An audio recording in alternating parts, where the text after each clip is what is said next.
Arrancamos. El tema de hoy, ¿por qué nos enfermamos? ¿Por qué nos enfermamos? Este binomio tan trascendente que es la salud y la enfermedad. El extraordinario terapeuta y médico hindú Deepak Chopra, él dice que endocrinólogo, pero además después un gran participante y gran divulgador de la Ayurveda y de distintas doctrinas que propician la curación a través de este binomio también, salud y mente, mente y cuerpo, como la salud es necesaria para organizar el sistema de vida. Este médico extraordinario, Deepak Chopra, él dice que los seres humanos, en verdad todos nosotros, somos como una especie de farmacia ambulante. Todos tenemos esa capacidad extraordinaria de generar nuestros propios medicamentos. Y lo que es mejor, los medicamentos que nosotros generamos, dice Chopra, no tienen contraindicaciones. Y además el prospecto está por dentro. Nuestro propio envase es el prospecto. Dice este extraordinario científico, además, hemos pasado ya a la era de entender que a partir de esta relación existente entre el cuerpo y la mente que da notables efectos como elementos de prevención de enfermedades, asistimos, dice, entiendo, a la curación de enfermedades. Médico, endocrinólogo. No es espírita, digo para que vayamos entendiendo cómo y viendo cómo desde otras ciencias participan también de nuestro conocimiento. Dice que el cuerpo humano, al generar desde adentro ese potencial de medicamentos que puede generar para sanar las propias heridas, ya no solo previene la enfermedad, lo cual es extraordinario, sino que asistimos, dice, a otra era, a la era de la curación cuántica. Es decir, cada uno de nosotros, participando activamente con nuestro pensamiento, podemos curar nuestro cuerpo. Cuando nosotros llevamos adelante las reuniones de ayuda espiritual y la denominamos pases colectivos, así como los primeros y terceros viernes, que también llevamos adelante y les decimos, vengan porque ese día vamos a realizar un viaje hacia nuestro interior. Es exactamente la misma propuesta que hace este terapeuta hindú que lleva años trabajando en esto y libros vendidos por millones, bestsellers, muchos de ellos. Y él hace de algún modo una reflexión muy similar a esta. Nosotros los invitamos a que viajemos hacia nuestro interior y desde ese bienestar que somos capaces de generar, curar aquellas enfermedades que nos duelen en el alma y que se reflejan en el cuerpo. Y cuando hablamos del dolor del alma decimos, ¿y dónde estará la enfermedad? ¿Cuál será el punto? ¿Por qué nos enfermamos? Que era el punto de inicio de nuestra conversación de hoy. ¿Por qué nos enfermamos? Muchos terapeutas, científicos de la actualidad, muchos, ya están opinando que en verdad todas las enfermedades están en el alma. Naturalmente la enfermedad se refleja en el cuerpo, naturalmente. Pero ellos dicen, el origen de todas las enfermedades está en el alma. Y lo sustentan todos con distintas teorías. En lo personal debo decirles que me encanta esta teoría. Me encanta. Alguna vez alguien me ha preguntado, bueno Raúl, pero decime, si toda enfermedad está en el alma, porque hubo equívocos que determinaron que el cuerpo se haga presente diciendo esto es un efecto de una inconducta que está en el alma, ¿qué pasa en aquellos casos en que la enfermedad está en el cuerpo presente, pero en alguien en que no tuvo tiempo de desarrollar equívocos? Esto es alguien que nació con la enfermedad. ¿Cómo hacemos para imaginar que en ellos también hay un factor psicológico? ¿Cómo hacemos? Y naturalmente la ciencia empírica tiene la respuesta a este interrogante o a esta sana inquietud que se nos ha planteado y más de una vez, debo decirles. Cuando nosotros no podamos encontrar la raíz psicológica de la dificultad o de la enfermedad que origina este efecto, que es la enfermedad precisamente en el cuerpo, porque la persona no ha tenido tiempo de desarrollar la virtud de que nació enfermo, Entonces decimos, evidentemente la causa o la razón de esa enfermedad del alma no está en esta vida, porque no ha tenido tiempo de desarrollarlo, no tuvo tiempo de equivocarse. ¿Dónde entonces? En vidas pasadas. Es otro de los postulados de la doctrina espírita en la que nosotros sustentamos nuestro conocimiento y nuestra divulgación, que será motivo de análisis en otro momento. Pero lo cierto es que, siguiendo esta corriente psicológica de profunda raigambre espiritualista, podemos decir sin temor a equivocarnos. Y si no quieren decir todas, digamos casi todas las enfermedades son de origen psicológico.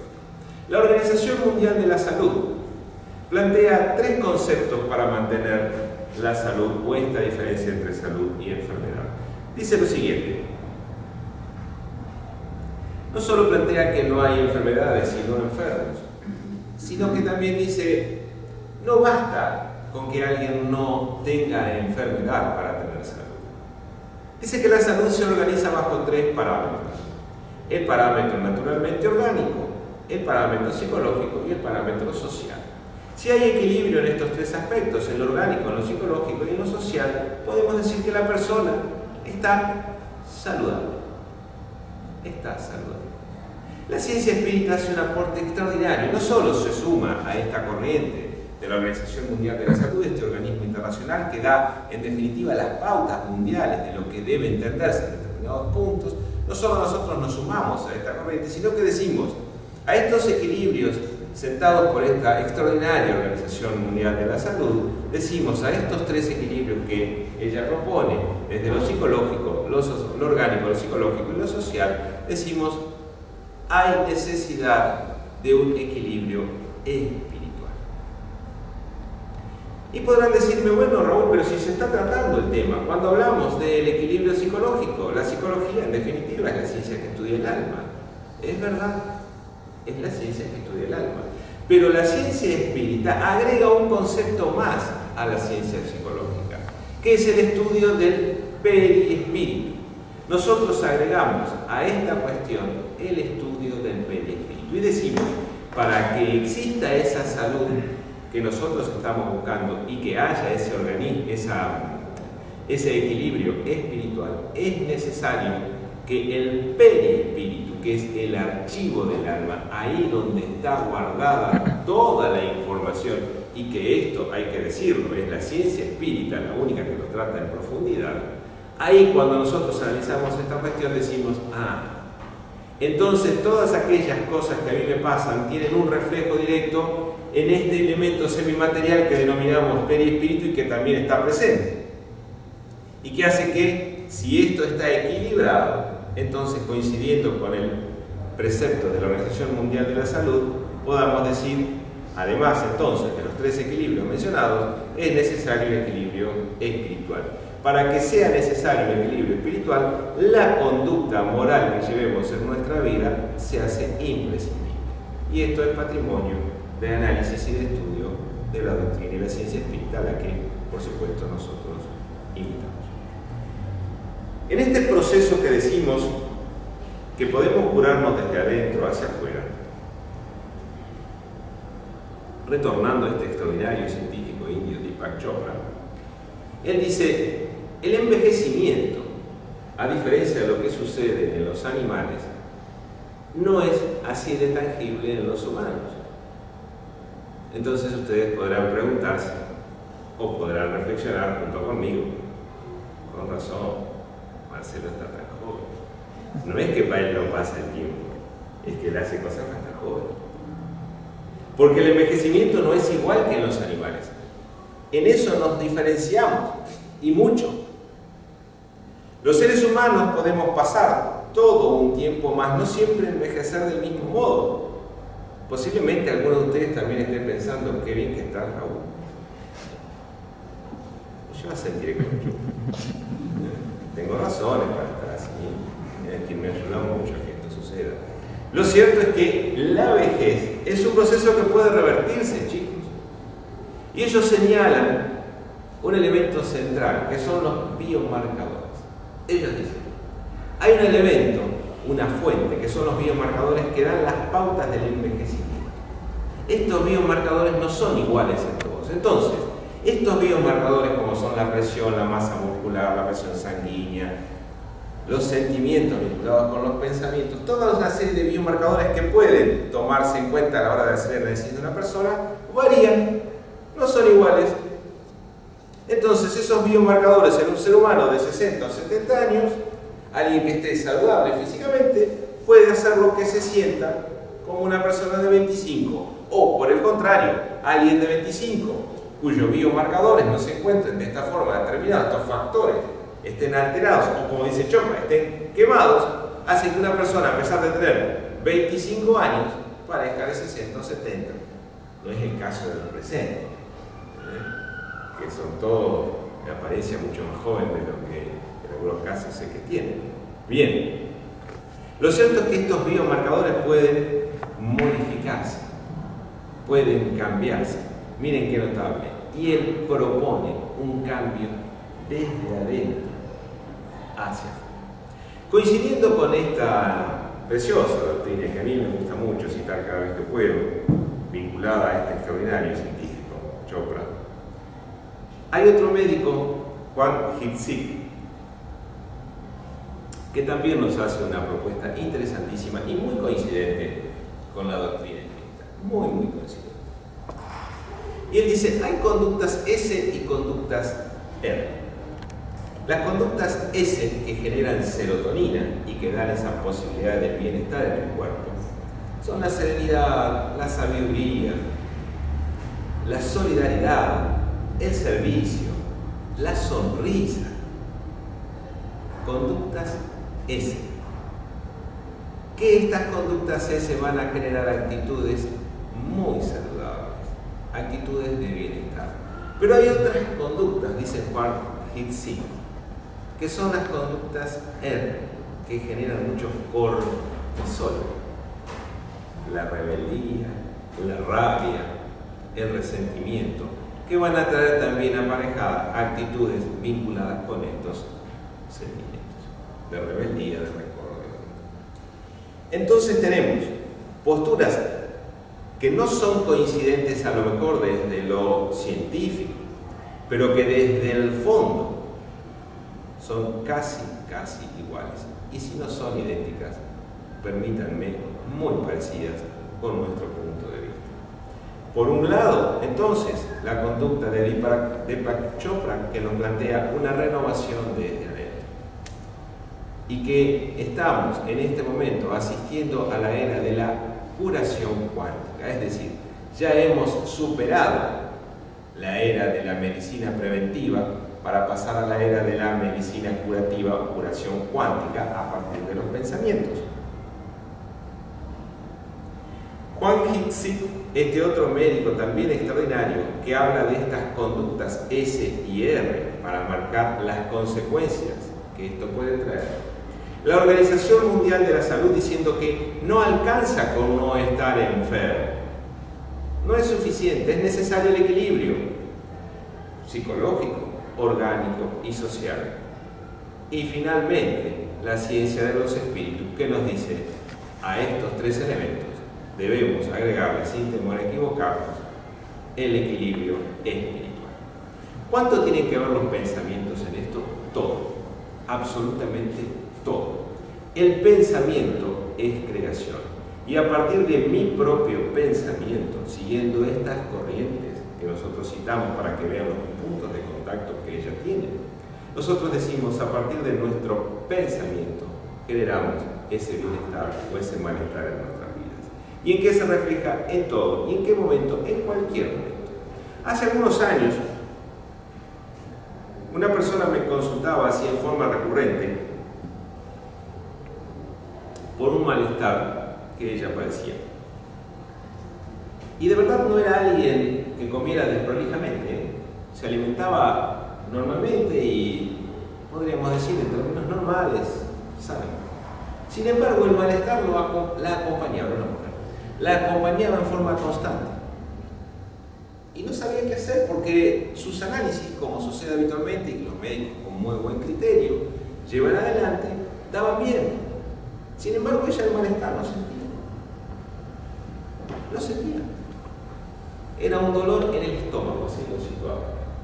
Y los análisis estaban bien. No había principios ni gástricos, ni de gastritis, ni úlceras, ni ninguna de las cuestiones, ni inflamación del duodeno, nada de lo que normalmente sucede con estas cuestiones, pero ella el malestar lo sentía. En conversación privada, se me ocurrió preguntarle cómo era un día de su vida. ¿Qué hacía ella?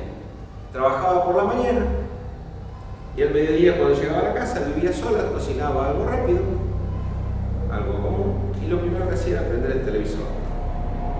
Era una pregunta que ella repetía. ¿Y qué mirás cuando prendes el televisor? El noticiero.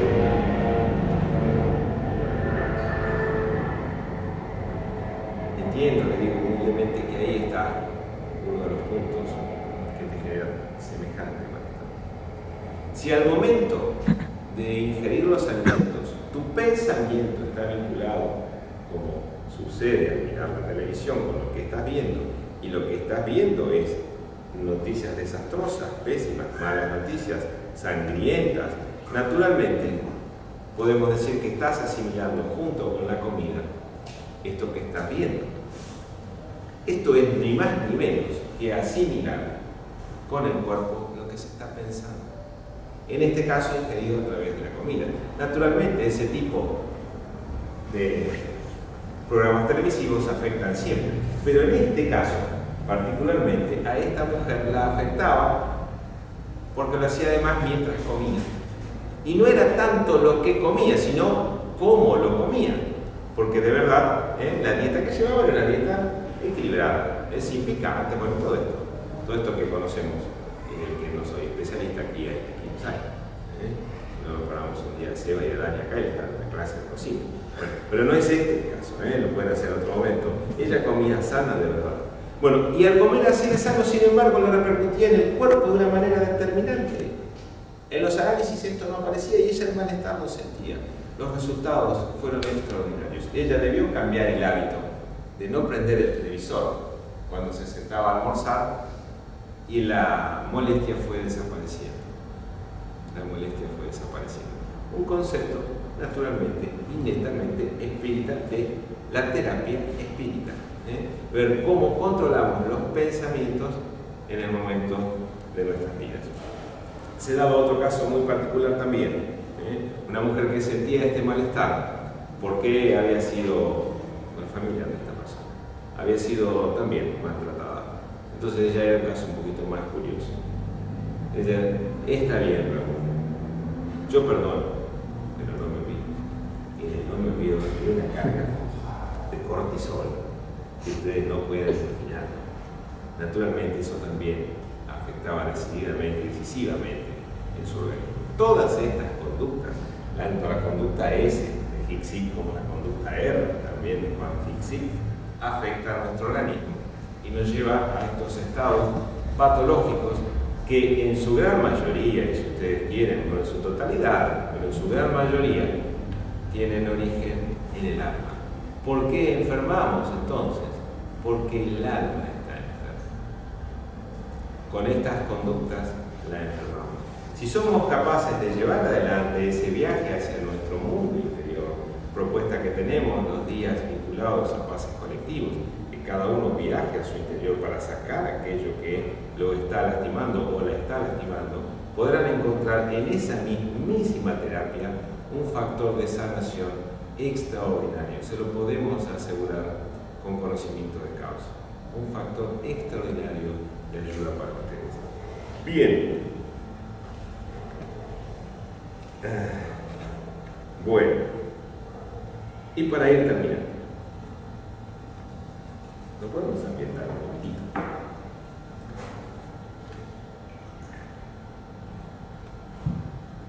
En la cuestión 919 del Libro de los Espíritus,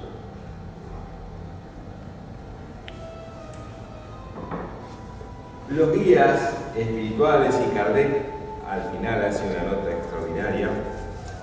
Nos propone, siguiendo este pensamiento socrático, conócete a ti mismo. Y nos da todas las razones por las cuales debemos conocernos a nosotros mismos. A veces apresuradamente tenemos la idea de que nos conocemos, que sabemos quiénes somos. Y en muchos casos tengo la oportunidad de poder decirles, ojo que a lo mejor te estás conociendo a través de tus debilidades y te presentás a la vida a través de tus debilidades, que no es que no estén, pero no es lo único que sos o tenés. Conocerse a sí mismo no es solo las debilidades, sino también es saber qué es uno capaz de hacer y capaz de dar, independientemente de las debilidades.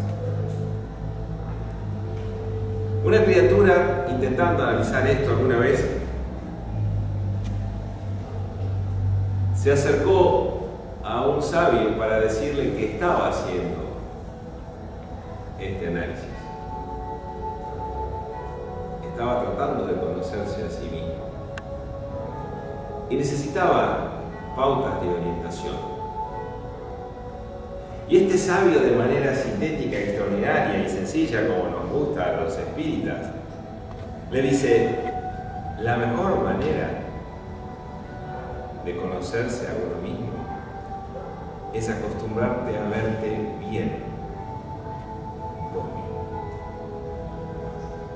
Instalar el hábito de acostumbrarnos a vernos bien a nosotros mismos. Los errores, naturalmente, habrá que corregirlos, y las virtudes, naturalmente, potenciarlas. Pero este sabio aconsejaba a esta criatura que tome este hábito constante de acostumbrarse a verse bien a sí mismo. Me pareció una reflexión tan interesante que la quería traer como cierre de esta preciosa reunión, a la que les agradecemos profundamente por haber estado con nosotros y por sus oídos tan respetuosos y